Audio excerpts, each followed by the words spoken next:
Hello, my name's Frag Penguin. You might know me as Frag Penguin. My real name is Patrick Jenny. And I want to talk about something. It's going to take me a while to get to it. Might stumble over my words a little bit, but it's something that's very serious. And if you've seen the title of this, then you probably know what it is. The fact that school bullying still exists. This is brought on by nothing in particular, but I was a victim of school bullying, and this is a very personal matter for me. Yeah, I'm just gonna talk about my experience. Well, I'm not gonna go too deep into it, but I'm just gonna give you a cursory overview of my experience and what I learned and why all of the parents advising kids against to help with bullying is complete bullshit, and it doesn't work in the least. Because when I was growing up, parents were like, "Oh yeah, bullies. Here's how to deal with them." No, none of that stuff worked. Just made it worse. Just made it worse. I don't know what the bullying standards are today. I don't know what parents are telling kids today, but back in the 90s, it was in the 90s and the early aughts. It was all about ignore the bully, and tell an authority member, tell a parent, tell a teacher, tell the principal, and that doesn't work. That doesn't work. It really doesn't, and I'll get more in depth into that later. But first of all, let me reciprocate my experiences. I was in 7th grade. I was being picked on by this kid that was shorter than me. Ironically, he shares the same name as my brother, but that's beside the point.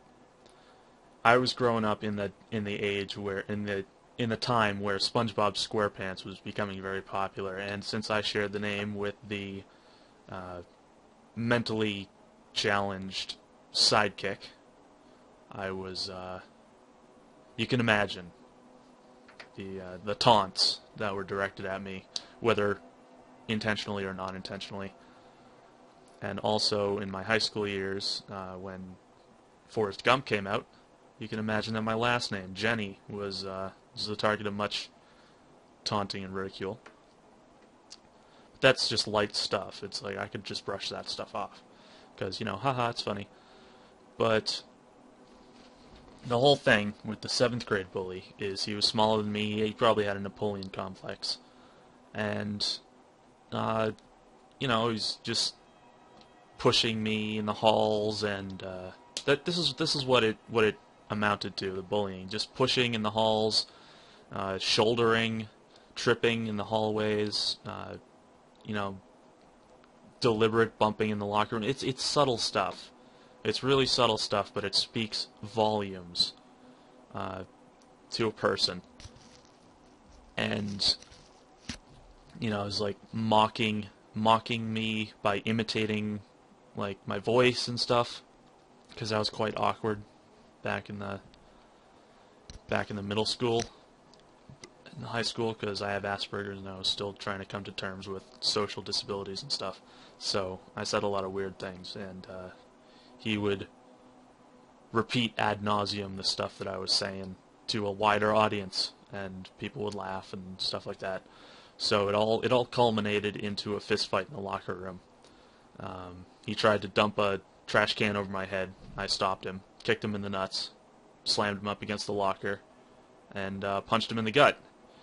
And the teacher came in and slammed us both up against the locker and told us to cut that shit out.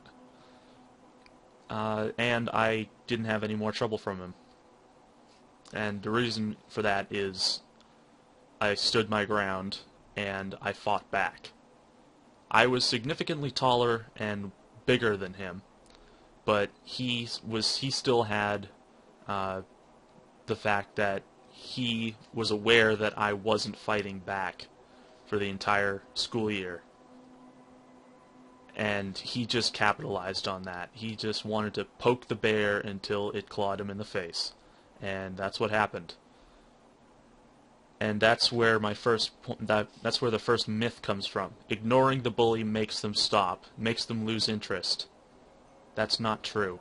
That is not true at all. If you ignore the bully, they're just going to try harder and harder to get a reaction out of you. That's all bullies want. They want a reaction.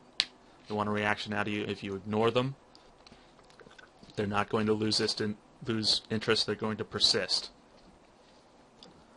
They're going to persist with the verbal taunting. Sometimes it starts off with verbal taunting. Then it starts off with physical contact, just pushing, tripping, stuff like that.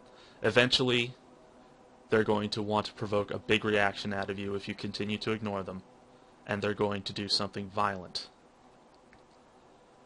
And they're going to try to pass it off as an accident.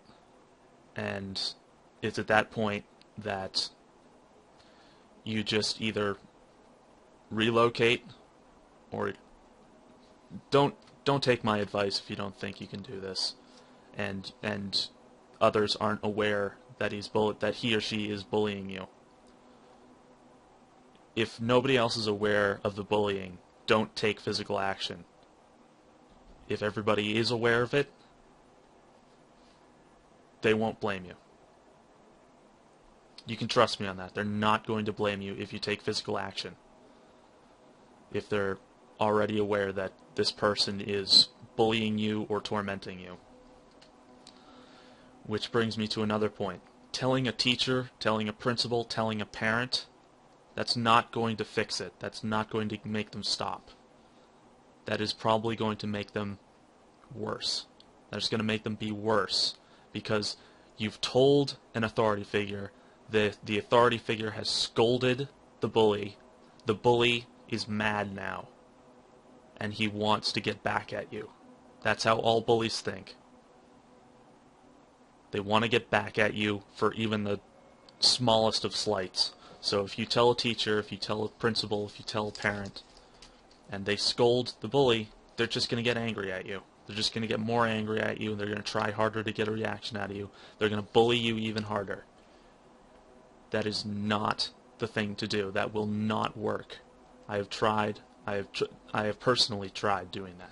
That is the first thing that I tried to stop bullying. And I've been bullied in middle school, high school, and elementary school.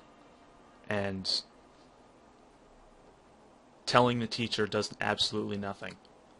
Except in elementary school, where bullies don't have the brain capacity to realize that they don't have to listen to the teacher. So don't tell on them, but make sure that other people are aware of the bullying. I guess that's the first bit of advice I can give you. Ignore that in the background. It's an annoying little furry animal. So, first piece of advice, make sure people are aware of the bullying that's being done to you, but don't go to an authority figure and have them don't make it lead to them telling the bully off. It might stop them for a little bit, but then they'll just come back worse than ever. Let's see. Right. Second story. I was in high school. I got kicked around a couple high schools. Not physically kicked around, but transferred a couple high schools. I went to 3 different high schools. First one ended because, I'm not going to lie, I made a death threat against another student.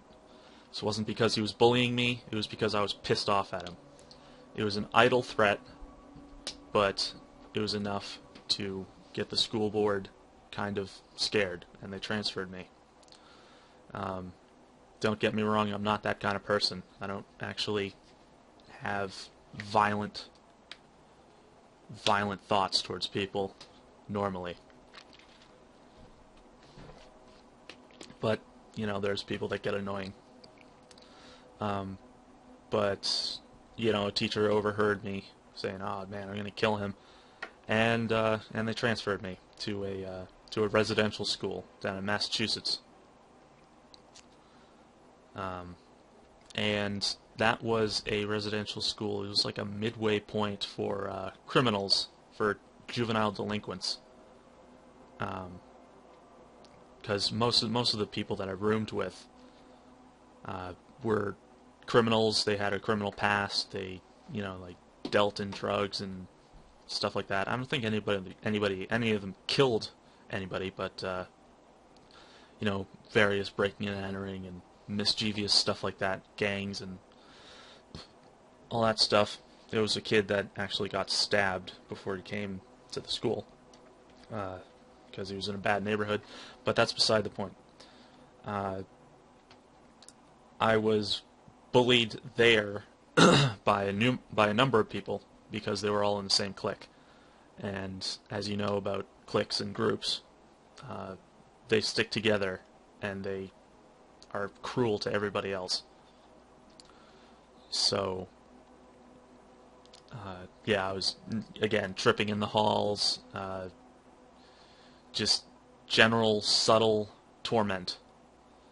And since it was a kind of like gangland kind of feel to the whole residential school, snitching was considered to be like the worst offense ever. So I would actually compulsively tell the teacher and tell the house managers like of indiscretions of the other kids, and everybody hated me. Literally everybody hated me, and I admit that it was completely my fault, but I didn't know any better. I was used to a more structured and safe environment than that place. But what really came to a point was after I left and transferred to my third school. I was actually offered a trip to Amsterdam with the previous school, with Chamberlain, is a Massachusetts residential, by the way. That's the name. Pardon me, water. But I actually went back to Chamberlain to meet up with the group that was going to Amsterdam, and we had to stay over the night to make sure that everybody was ready to go, and we would leave the next morning. What happened at night was I got my own room, my own private room, and one of the kids that was currently attending that school came up to me and approached me with a baggie of, I guess it was breath mints, and he tried to pass it off as Vicodin. And there's multiple mistakes that I made. I made a lot of mistakes there. He said, "Yeah, you want these Vicodin?" And it's like $50, and I'm like, and my first mistake was saying that I had money, and I said, "Nah, no, I only got $20." And that was the number one. That was mistake number one, by mentioning I had money.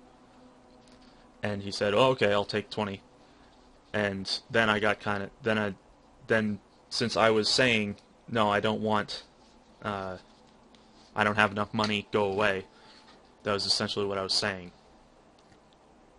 I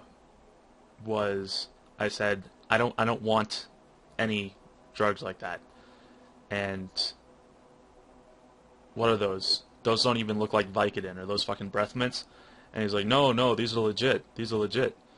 And I said, you don't, no, just get the fuck out. Get the fuck out. And he left, and my second mistake was I went and told a house manager that somebody was trying to pass drugs on me. Was trying to sling drugs. And I fingered the guy, and again, that was my second mistake, was telling somebody else. I was telling an authority figure. And for the rest of the day, after the house manager told off the guy, because they were breath mints, by the way, and he told off the guy, and he would not leave me alone. The kid would not leave me alone. Again, subtle torment. You just stand over me. I'd try to mind my own business, reading a book on a couch, reading my book on a couch, and he just kept standing over me, hitting me with a pillow, like methodically and steadily. And I'm like, and I told him, "Why are you doing this?" And he said, "Give me the $20." that's what he said. He said, "Give me the $20." He just kept hitting me with the pillow, disrupting my reading, just making life difficult for me. And this guy's tall. He was imposing. He was like 6'3". At the time I was 6'1", but still, I was sitting on a couch, and he was really tall, and he just kept hitting me with a pillow. He's like, "Pay up, pay up," and I'm like, "No, no. Why do I have to pay you?" He said, "'Cause you're a snitch and you gotta pay." That's all he said. He's like, "You're a snitch. You gotta pay." And my third mistake was I went and told the house manager that this guy was not leaving me alone. And later that night, I was hanging out in my room, my assigned room, and the kid, and one of his buddies came in. I was on my laptop, and I was listening to music. I was playing on a little free game, a little solitaire, and they just came in, and one of them just walked up and shut my laptop, and they just both stood over me and just looked at me. And the kid said, "You got the money? You gotta pay. You're a snitch. You gotta pay." And this is exactly how he talked. He's like, "You're a snitch. You gotta pay." And I just ignored them. Fourth mistake. Opened up the laptop again, and just continued. Just ignored them, and they slammed the laptop down again. "You're a snitch. You gotta pay. You're a snitch. You gotta pay." Ignored them again. Opened up the laptop, slammed it back down. "You're a snitch. You gotta pay." And I just said, "Leave me the fuck alone. Just leave right now." And at this point, my voice was starting to break, as it is right now, because I'm recalling this. And they just stood on either side of me, and by this time I was standing up, trying to establish a position, and they were like standing really close to me on either side of me. He's like, "You're a snitch, you gotta pay." And I'm like, and I started screaming, "Get the fuck out." Because I had started to learn, if I don't have to go to other people to get them to leave. I could just yell loud enough, and somebody would come running. So I just started screaming, "Get the fuck out. Get the fuck out." And they left, and the house manager was like, "What's going on?" It's like, "These guys are not leaving me alone. These guys are not leaving me alone." And I was starting to break down at that point. I was 18 years old, never been in this situation before. Remember, all they were doing is just standing on either side of me. And as soon as they went out of the room, the house manager sat down next to me and said, "Okay, what happened?" And that's when I just broke down into tears. That was the first time in my life that I've ever been so scared. All they were doing was standing on either side of me. That is intimidation. That is exactly what bullies are. That's exactly what bullies do. They intimidate. And just the fact that they were standing on either side of me and talking calmly made me so afraid for my life. Because I knew that these kids were not normal kids. They are street kids, and they just scared the piss out of me. I didn't piss myself, but they were very frightening, and I just broke down into tears, and I cried for 15 minutes straight. And that was the last bullying experience I ever had. But it did not end well. It did not end well, and I was not a happy camper for the rest of the trip to Amsterdam. I was always moody there, and the worst part was I had to room in the same place when we got back from it. After a week in Amsterdam, we had to room in the same place overnight to make sure, like, everybody's good, nobody brought contraband and stuff like that. So I had to sleep there again overnight with the same kids in the same building, and it was just dreadful.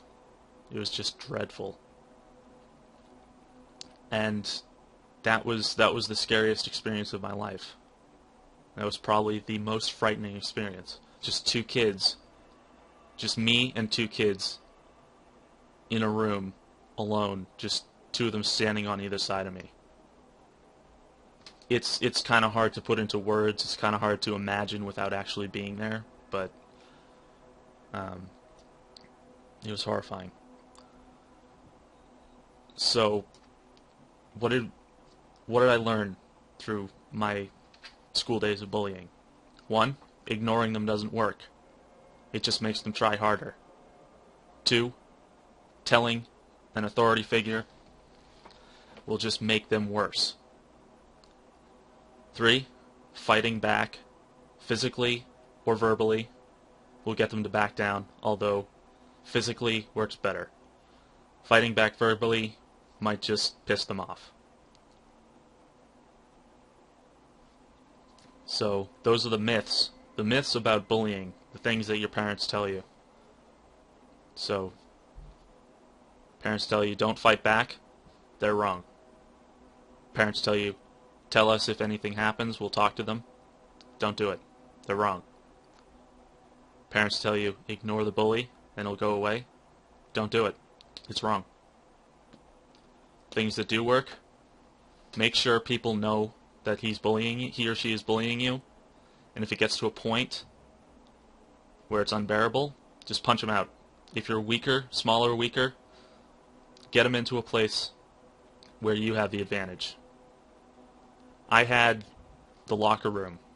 Locker room was cramped corridors, and he was occupied with trying to put a trash can over my head, so I got a clear shot at his balls. But even if you don't win a fight, even if you come out with a bloody nose, he'll know that you've had enough and you're not going to put up with it anymore. And I assume that bullies are smart and they know what happens when someone's bullied enough. Because if I were a bully and somebody I was bullying fought back and they lost, I would assume that they'll be desperate and come back with something illegal. I'll let you think on that. Now,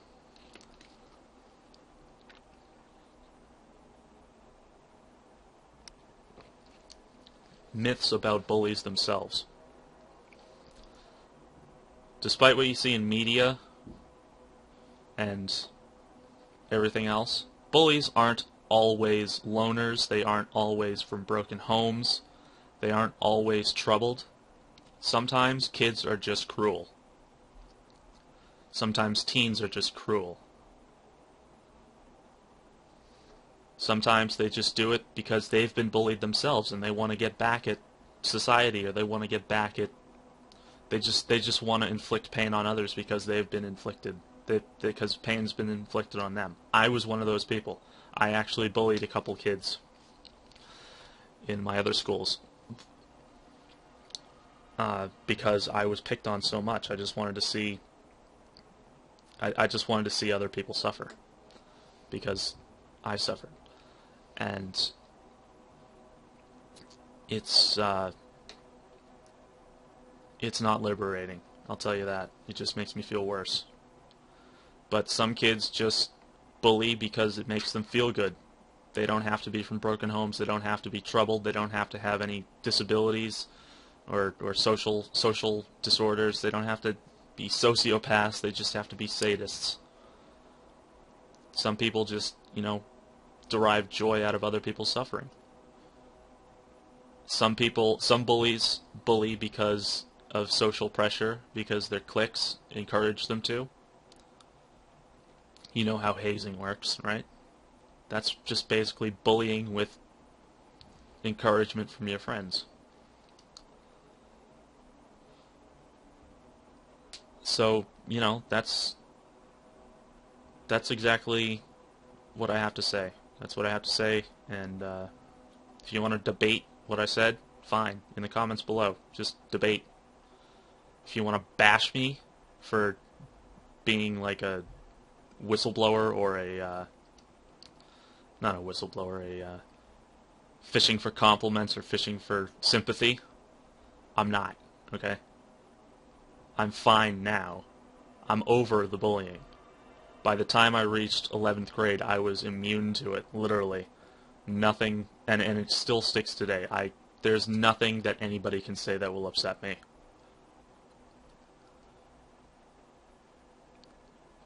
Because I'm just used to it.